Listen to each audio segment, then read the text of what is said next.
వినేజర్ happy passes day. అన్నా wish the same అన్నా. Thank you. ఈ రోజు పాసెస్ డే కదా, ఇంటర్నేషనల్ పాసెస్ డే. సో పాస్టర్లను ఉద్దేశించి ఏమైనా చెప్పపోయావా?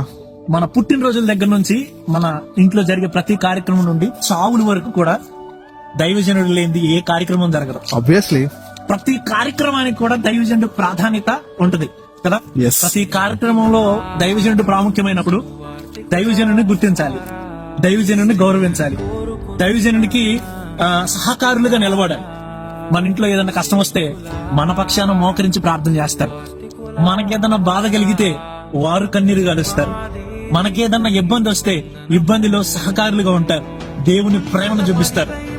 మన ఆత్మలు నశించకుండా దేవుని ఎదుట నిష్కల్మషమైన వారిగా పరిశుద్ధులుగా నిలబెట్టాలని ఎప్పుడు ప్రయాసపడుతూ ఉంటారు.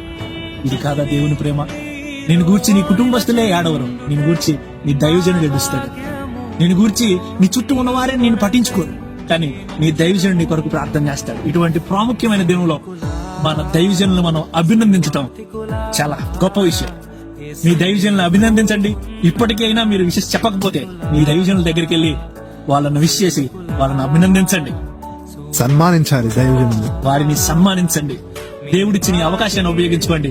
మరొక్కసారి ప్రపంచంలో ఉన్న దైవజనులందరికీ, ప్రపంచంలో దేవుని సేవను జరిగిస్తున్న సువార్థికులకు, దైవజనులకు అందరికీ కూడా హ్యాపీ పాస్టర్స్ డే.